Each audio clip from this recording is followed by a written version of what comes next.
মেয়ের বিদায়ের সময় বাবা মা কান্না করে আর তুমি হাসতেছো, তোমার লজ্জা করে না? তোমার মনে আছে মেয়ে যখন ছোট ছিল তখন তুমি আমাকে বলছিলা মেয়ে না থাকলে তুমি আমার সংসার করতা না? ভুলে নাই, মনে আছে তো, কি হইছে? আজ সেই দিনটা আসছে। এত খুশি হয়ে লাভ নাই, তুমি আবার বাবা হচ্ছো। Bye bye, tata. জানো রোমিও ভাই ভাবিরে খালি সন্দেহ করে, আজকে গায়ে হাত তুলছে। কি ওর এত বড় সাহস ভাবির গায়ে হাত তুলছে? তা ভাবি কিছু বলে নাই? ভাবি বলছে ওরে ছাইরা দিবে, দরকার হইলে শয়তানের সাথে সংসার করবে। জানো ছোটবেলা বাবা মা আমারেও বলতো আমি নাকি বড় শয়তান।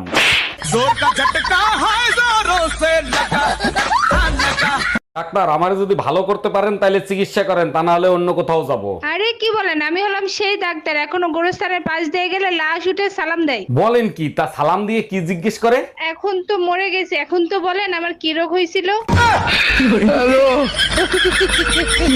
এই কই তুমি? কখন থেকে ডাকতেছি, কথা কানে যায় না? যা বলার এখানে এসে বলো। উকিল আদালতে যায়, আদালত উকিলের কাছে যায় না। আচ্ছা ঠিক আছে, দরজা লাগাতে আমি চলে গেলাম। এখন আবার তুমি কোথায় যাচ্ছ? তুমিই তো বললা আমি উকিল, অন্য আদালতে যাচ্ছি। কাকে বিশ্বাস করব? নিজের মা সকাল 8টায় ডাক দিয়ে বলে 10টা বাজে। তুমি আমারে এত জ্বালাও কেন? সব সময় কি দেখা করা যায় বলো? কি করব বলো, তোমাকে ছাড়া যে আমি থাকতে পারি না। সত্যি করে বলবা, তুমি আমারে কখনো সাইডে চলে যাবে না তো? আরে কি বলো তুমি? 3 বছর মায়ের কোনো দিন ছাড়ি নেই, তোমারে ছাড়বো কেমনে? এই তোমার না আজকে রিপোর্ট আনার কথা, রিপোর্ট কি আনছো? হ্যাঁ আনছি, আমার ব্রেন টিউমার হইছে। সর্বনাশ, তা কোথায় হয়েছে ব্রেন টিউমার? আমার পা ছায় হইছে। এখন থেকে সব সময় সাবধানে বসবা। এই তাড়াতাড়ি চলো, দেরি হয়ে যাচ্ছে। আরে বাবা আসতেছি, একেবারে বাপের বাড়ি যাওয়ার জন্য পাগল হয়ে গেছে। দেখো ওটা কিন্তু আমার বাবার বাড়ি, ওখানে গিয়ে অশান্তি করবে না। আর আমারটা হলো রাশিয়া ইউক্রেনের যুদ্ধক্ষেত্র, যেখানে প্রতিদিন অশান্তি করো। 18 বছর ট্রেনিং নিয়ে আসছি কি তোমার সাথে শান্তি চুক্তি করার জন্য? এই, তুমি মসজিদে নামাজ পড়তে যাও না হুজুরের সাথে গ্যাঞ্জাম করতে যাও? হুজুর জিজ্ঞেস করছে জুম্মার নামাজ শেষে কোথায় যাবেন, আমি বললাম কবরস্থানে যাব। এর জন্য তো হুজুর রাগ হতে পারে না, কি হয়েছে সেটা বলো। হুজুর বলে আরবিতে বলেন, তখন আমি বললাম ইন্না লিল্লাহি ওয়া ইন্না ইলাইহি রাজিউন। তোমারে ভালোবাসা আমি সব দিছি, তোমার বরং আমি সব দিছি, আমার মনপান জৈবন সব দিছি। আমি তো বরং লবণ সব দিছি, তোর লবণ করতে কইছি, আমার জৈবন সব দিছি। জৈবন আমি তো বরং লবণ সব দিছি, জৈবন আমি তো বরং লবণ সব দিছি। হ্যাঁ, তোর লগে ভিডিও করতাম না। শুন ভাই, গতকালকে ভাবির সাথে যে ঝগড়া লাগলো, সেই ঝগড়া মিটলো কি করে? হাঁটুতে ভর করে আমার কাছে আসছে, তারপর ঝগড়া মিটছে। বলেন কি, ভাবি হাঁটু গেড়ে আপনার কাছে মাপ চাইছে? আরে না, হাঁটুতে ভর করে আমাকে বলছে খাটের তলা থেকে বের হও, আর মারবো না। শুন ভাই, রাস্তার ফকির কি আপনি ওইভাবে মারলেন কেন? মারবো না তাই সুম্মা দেবো? শালারে 10 টাকা খয়রাত দিছি, শালা আমারে বদদুয়া দেয়। তাইলে ঠিক কাজ করছেন। তা কি বদদুয়া দিছিল আপনারে? শালা 10 টাকা পাইয়া কয় আপনার জানি তাড়াতাড়ি বিয়ে হইয়া যায়।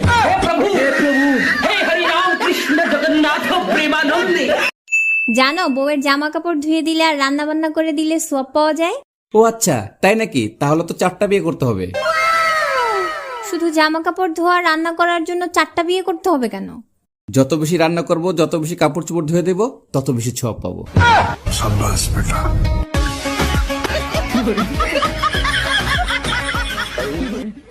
আজকে দেখলাম একটা ছেলে শাড়ি পরে মেয়ে সাজার চেষ্টা করছে। এই শোনো, মেয়ে হওয়া না অত সহজ না।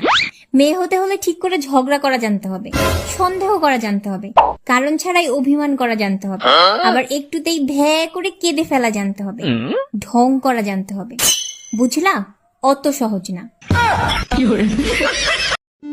সবার জীবনে প্রেম আসুক, বিয়ে আসুক, আর আমার জীবনে শুধু টাকা আসুক, কারণ আমার বিয়ে আর প্রেম দুটোই হয়ে গেছে।